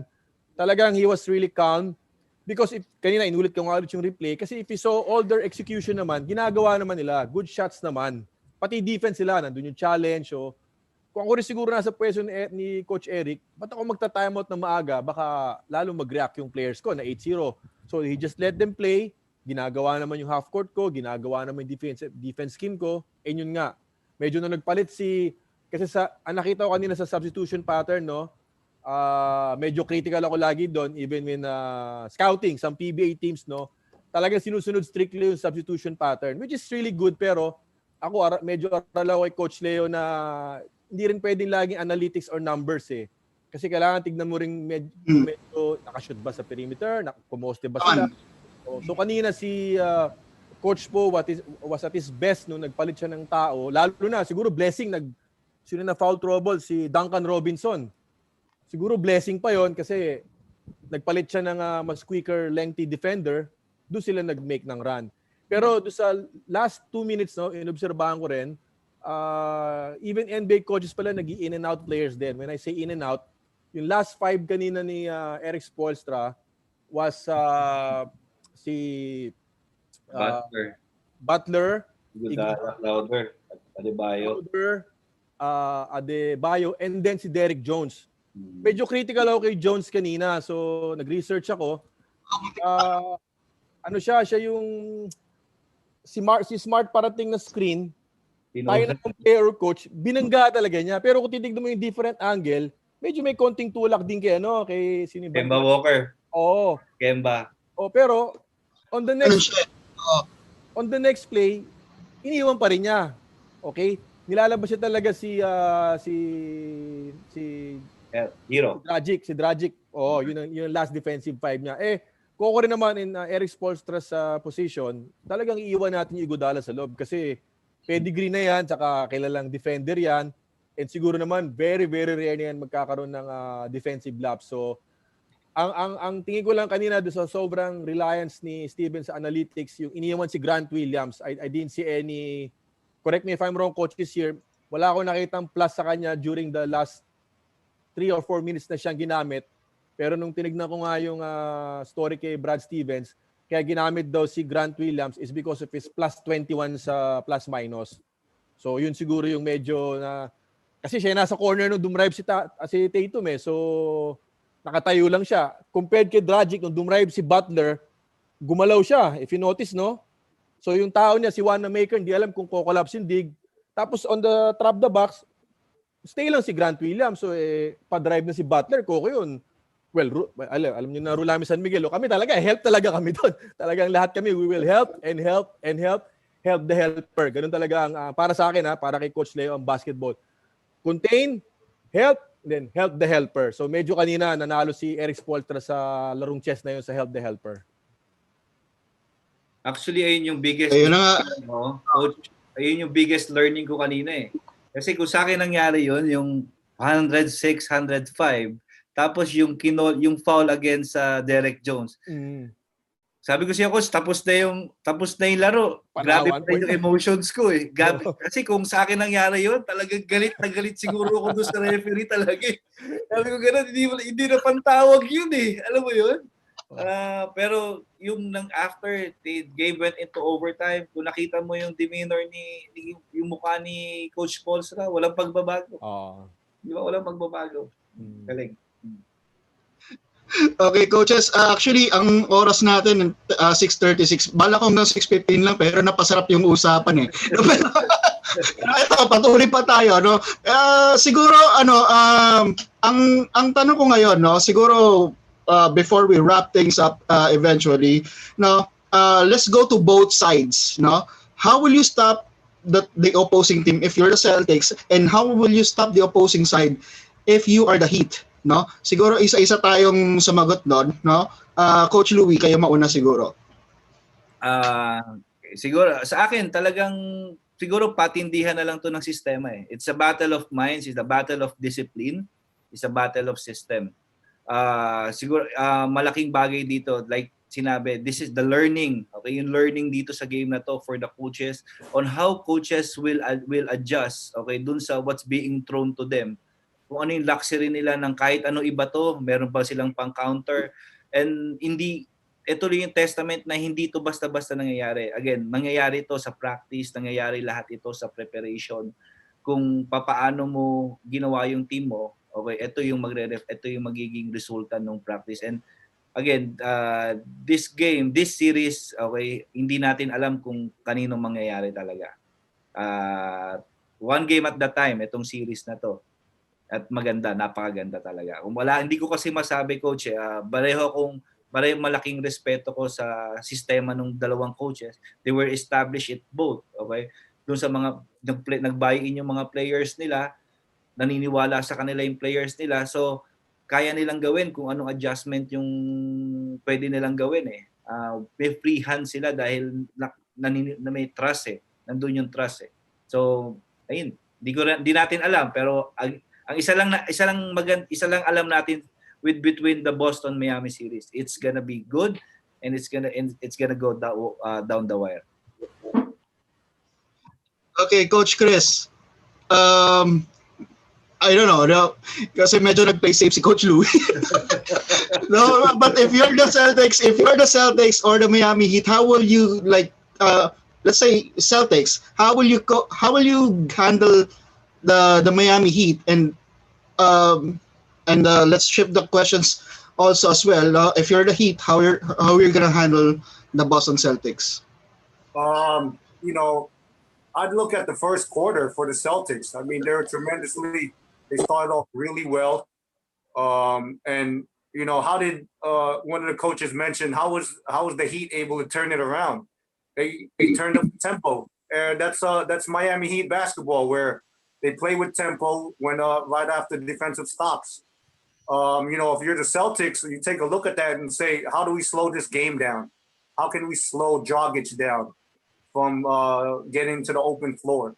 For me, it comes down to offensive, disciplined execution on the Celtics end. Keep the ball moving. Get Tatum in situations where there's less space and time for the Miami Heat defenders to catch up to him on a possible, let's say, mid post or elbow pick and roll action. where their bigs can be more utilized. I think they did a great job of that in Toronto. And as well as neutralizing the shooters of Miami. You got to be able to live with Butler getting his numbers, but you can't have a guy like Crowder going off for 5 for 9 3-pointers and finishing off with 22 points. And Dragic going 3 for 6. They did a great job on Duncan Robinson. I think if they're able to adjust and find a way with neutralizing running guys off the line for the Miami Heat and making Hero and Robinson into scorers instead of what they do best, I think they'll be in a position to bounce back. On the Heat side, you take a look at exactly what I said. What's Heat basketball? Stay up tempo. Coach Dayong was saying that, tremendous closeout ability of Miami Heat. They do such a great job of exerting the extra energy and effort of making the extra rotation, helping the helper. They don't care if there's a knockdown shooter at the corner. If the ball's getting driven, they're going to take a stab at it, and then they know that they're athletically quick enough to recover on a long closeout. And if someone gets beat, they all trust one another to be on a string and help that person who got beat and just switch off and X out all the time. I think that's what makes their culture really well. So if I'm the Heat, I'm staying up tempo. I'm trying to attack Theis as much as possible on where you get Adebayo. He had, I think, 9 assists today, and he's been the key. He's their version of Jokic. And when he's able to be the facilitator, the guys on the perimeter are just making reads. Are they being denied? Can I go back door? Can I set it? Butler does a great job on transition of setting flare screens for guys on the wings to get them open. And then if they switch, he makes the right read and cuts off. So the Heat need to stay up tempo and dictate their pace to come out on the top side and going 2-0 on the Celtics next game. Okay, Coach Dayong, kayo naman. Pero before anything, nagko-comment si Coach Kaloy dito. Parang yata pinagtatawanan niya kasi sinabi mo na Kemba has to be Kemba. You have to elaborate though. Ako ba nagsabi nun? Di ata ako. Oh. This Coach Chris yata nagsabi. Coach Chris. Coach Chris pala. He's a big Celtics fan. Coach Kaloy's a big Celtics fan. Next time, sabi natin si Coach Kaloy dito. But anyway, Coach Dayong, Si Coach Kaloy, kwento lang tayong konti. Player ko sa Shark yan, year 2000 or 2001. Pag nilalagay namin sa corner yan, strong side attack, hindi mo pwede iwanang libre yan. Talagang shooter yan noon. Coach Kaloy is the Filipino Jokic. Marami kaming adventure niya ni Coach Kaloy nung kami kasama sa PBL, ng Shark Energy Drink. Anyway, going back, I think I'm really listening sa mga comments na kasama nating coaches. I'm really learning a lot from you. But I think yung kay on Brad Stevens coaching side, I think for me, personally, he should really how do I bluntly say it? He's trying to reinvent some of the schemes. Yun ang tingin ko sa kanya. Like kanina, yung offense nila, ang tao na ni Tatum si Jones, if I'm not mistaken, bakit kailangan pabigyan ng brush screen ni Walker para mapunta si Butler kay Tatum? So I'm really not sure kung ano yung idea ni Stevenson, or dapat ba binigay ni Tatum kay Walker yung bola para napunta sa kanya yung mas lesser defender na well, actually magaling pa rin si Jones, pero of course compared kay Butler pa rin tayo. And then again, yung sa defensive scheme niya, I was really surprised. Talagang 3 beses ko ni-rewind kung talagang the last drop guy there would really trap the box or just stay. Pero ginawa ko na yung slow-mo, inulit ko na talaga. He was not really going to help. So I think I wouldn't believe naman na decision ni Grant Williamson not 12. Maybe siguro instructions talaga yon. And it really will take its toll against Steven. So Yun ang tingin kong downside niya. On the other side naman kay Coach Eric Spoelstra, I like what Coach Chris Gavina said na he's not married to one idea. Kaya dati meron siya yung big three. Ngayon, nag-revolve na siya na meron siyang, napakagaling na point guard. Meron siya napaka-flexible, multi-position player na Adebayo. And then role players really surrounding the three-point area. Who would imagine Crowder kanina na talagang sobrang spaced out, sobrang kumpiyansa to take those shots, and give credit kay Eric na to maximize ko ano yung lineup niya. Compared natin sa Western nga, pinag-usapan natin kanina, we want to assemble the best team, etc. Pero give credit din kay Eric. Sabi nga ng ating facilitator, kung napunta yung ibang players na sa ibang team, baka medyo bangko sila, medyo hindi ganun karami playing time. But because of Coach Eric's innovation on how he runs his offense, napakaganda. Lalo na early offense niya. Guys, panoorin yung early offense niya. I think he had three or four looks ng early offense niya how to attack the defense. And at the same time, in defensive schemes niya, yung zone niya nakakatuwa, no? Parang kasing gulo din yung zone namin sa San Miguel, no? Kaya lang, give credit din sa Celtics kanina. They really had, I think, 7 passes before nahanap yung short corner drop pass kay the big guy of the Celtics. So, expect Miami to still do their zone once in a while. Okay? Ngayon, on Brad Stevens' side, are we going to walk through that? Give effort to that? So, mas maganda yung kung ako yung coach, binibigyan natin lagi ng problema yung kalaban. And I think Eric won this earlier battle kanina na mas binigyan niya ng problema yung Boston. Though he did not really reflect on the score, but if you see the flow of the game, medyo nauuna sa chess match si Eric kanina sa laro. Malaking bagay rin siguro, Coach Dayong. Parang si Coach Eric lang yata yung coach ng NBA right now. Okay? Na maraming weak side actions. Yes. Agree all the way. Actually, sinabi mo nga kanina yung elbow entry nila na parang, iba-iba definition natin, parang flex, parang Princeton. But every time, like the last play na lang, simple on the Butler attack, si Dragic from the corner lumipat sa wing. Okay? Then si Hero, wala, talagang nakatunga nga si Brown sa kanya kanina. He was just being ready. And si Crowder, talagang ready to catch. I think, right on the dot kaagad, Coach Louie, no? Smart, kanina yung stance niya, he was really going to dive for Butler na, but he stopped. We don't know why. Kaya binilugan ko yung drawing ko sa kanya, yung paa niya. Nakaharap na kay Butler but he stopped. So those intangible things would really matter in this series. Okay, and sige, with that, Coach Emer, itanong mo na yung natitirang tanong natin. Alam na yata nila yung tatanong ni Coach Emer. Lagi mo sa Nakamute ka pa. Ha? Alam ko na May dadagdag ka. Wala. May dadagdag ka. Ano ni Sir Brian yung itatanong? Hindi, Coach Emer. The way, yung mga ng mga coaches, I think parang mahirap itanong sa kanila yung prediction na yung kung sinong pipiliin nila sa Boston and diba, Miami Heat. Mahirap. Sa narinig ko, ayoko na itanong mo. Mahirap. Diba? Mahirap talaga. Pero meron ba isang sumugal ng bold prediction na for this one? Meron ba? Coach Chris? There? No? Coach Dayong, ayaw nyo rin mag-bold prediction? Ako kasi simple lang ang basketball sa akin if I'm on the fan side na hindi on the coaching side. Kasi tama, coach dito, we all met Coach Eric before here in the Philippines and he's really a nice guy.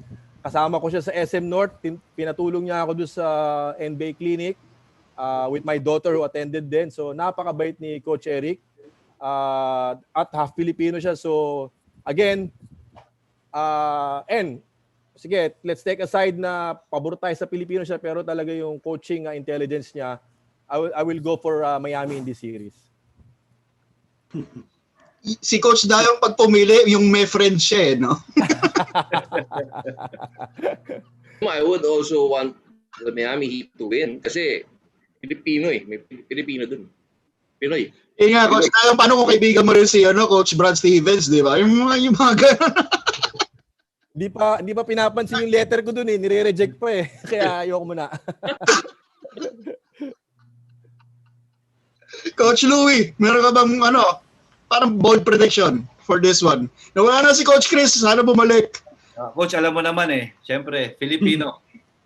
Kahit anong question mo, Philip, doon tayo sa Pinoy.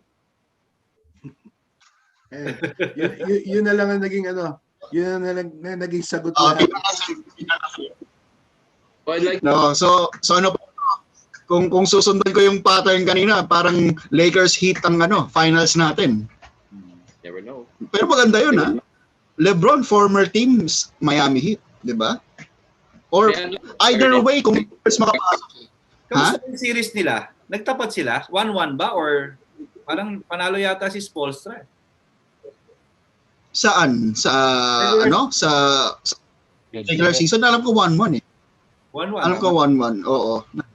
Natalo rin yata ang Miami sa Ay nanalo rin yata. Natalo Miami sa Lakers pareho. But anyway, yun yan, wala si Coach Chris no? Patapos na tayo. Naubos yung battery ng phone no. Pero anyway, ayan to na si Coach Chris bumabalik na, i-admit natin ulit, no? Pero kayo ayan si Coach Chris. Coach Chris, welcome Sorry back. about that. Coach Chris, Coach Dayong is making a bold prediction based on friends because he's close friends with Coach Spoelstra. Diba? Coach Louie, kayo magkaibigan din kayo ni Coach Spo, di ba? So, yeah. So it's judging from what the coaches are saying, it's Miami versus Los Angeles.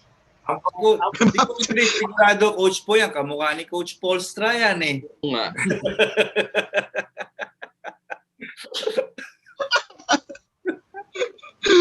Ayun. And with that, I think we have to wrap this up kasi kakain na rin tayo lahat.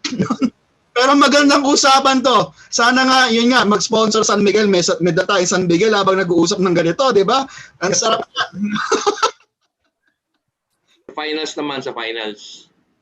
Sa finals. Kung wala to sa mga to sa bubble ha, kung baka papasukin na sa bubble eh. Pero anyway, coaches, meron ba kayong mga gustong batiin, mga gustong i-promote? Alam ko si Coach Dayong maraming fans yan at saka may mga i-promote na ini-endorse na produkto. No, Coach Louie, ikaw muna. Siguro sa akin lang yung mga fellow coaches natin, being the current president ng basketball coaches. I know a lot of us are talagang itching na to go back sa court. Coaches, remind ko lang po kayo na let's follow yung safety protocols natin, yung health protocols po natin. Again, wala naman ako magagawa, pero please keep that in mind. You take care of yourself, you take care of your athletes. Okay. Stay safe. Okay, Coach Chris? Yes. First off, I want to thank you, Sir Brian, for having me on Sports on Air, and the rest of the coaches on this panel, Coach Dayong, Coach Louie. Coach Louie touched a great point on promoting everybody's safety during this crisis right now. I'm really hoping that the PBA restart can really happen soon so that we can give some sort of happiness and entertainment in the PBA fans and community, and seeing that that positive light that basketball brings to the Philippines. I also want to thank my Rain and Shine team, Coach Kaloy, the rest of the guys at Rain and Shine, our owners, our amazing owners who've been, I'm truly blessed to be part of an organization who's continue our support during this crisis. And to all the PBA fans out there, as well as to everybody that's trying to survive right now, and just stay safe, and God bless everybody. And finally, kaya hinuli ko si Coach Dayong, alam ko maraming i-promote to, yung mga painting niya sa likod, binebenta. Coach Dayong, yung mga babatiin natin dyan? Oo nga, medyo mahaba, marami nag-message, no? Yung aking 2006 Adamson Baby Falcons team, nakikinig sila lahat. Sa aking mga kasama UP Diliman Fine Arts, nakikinig din sila. Sa aking mga teammates sa Claret Batch 86-89, salamat sa pakikinig. Kay Mr. Farley Aguila na nakikinig din, number 1 fan ni Lolo Cap, Pure Foods. Tapos sa mga taga Davao City na nakikinig din, magandang gabi po sa inyo lahat. Of course, nag-set up ng laptop na to, hindi tayo marunong ng mga Zoom na to. Ang aking kasama sa buhay ngayon, si Siang Berte. 3 anak ko rin, Mayo, Dada, Miguel. Sasagarin ko na. Okay, magandang gabi sa inyo. At syempre, ang aking bandana boy sa San Miguel Beermen, no? So sana umabot sila, makinig din ngayon. And of course, sa lahat din na nakinig sa show na to, maraming salamat sa pag-imbita. Again, it's really nice to have a forum like this with our tremendous fellow coaches here. Walang magaling dito. Lahat tayo tulungan. Lahat dito may ideas. Respetuhan lang para mag-improve lahat ng ating career na, of course, bumubuhay sa atin lahat. Ngayon, lalo na pandemya ngayon, sa lahat din ng Pilipino na, of course, stay safe, no? Stay home. Mag-mask. Actually, ako yun, kaya may bandana at binibenta ng isang fans ng San Miguel to. So, ginagawa namin tube mask. Benta rin siya ng face mask. Every week, bili na lang ako ng bili, di ba? Kasi at least, kesa walang ginagawa, nagsisipag sila. So, in our part naman, sa bahay, yan, nagkaroon kami ng Salud Pizza. So, coaches, bigyan nyo sa akin mga address nyo. Papadala ko kayo. Pili kayo ng Ayun, so maraming salamat po ulit sa inyo lahat. It was really great talking with you all. Okay, sige. Coach Emer, the floor is yours. Sa mga guests namin, kay Coach Dayong Mendoza, Coach Chris Gavina, Coach Louie Gonzalez, thank you sa inyo lahat. At sa mga basketball fan, PBA fan, sa Terra Firma Jeep, malapit na tayong magkita-kita. Konting tiis na lang. Thank you. Yun. And then, Godfather. Thank you, everybody, especially to the coaches. It was an honor picking brains with you about the NBA playoffs. Alas pare-pareho lang, pero I learned a lot from you today. And sana, if we invite you again, you'd be available to join us, especially for the final. Sana, let's see. Sana, depende kung anong magandang oras, no? Ano'y natin, timingan natin, no? But anyway, again, for those who are watching, kung nasa Facebook kayo, please like our page para maabangan nyo kung sino yung mga susunod naming mga guest. Abangan nyo, meron kaming matinding guest from the 70s and 80s na basketball, PBA basketball. Ito ang clue na lang namin dyan. Reunion. No? Reunion. Yun na lang. Yun na lang. Maintriga na kayo kung sino magre-reunion dito. Next week yan. Abangan nyo.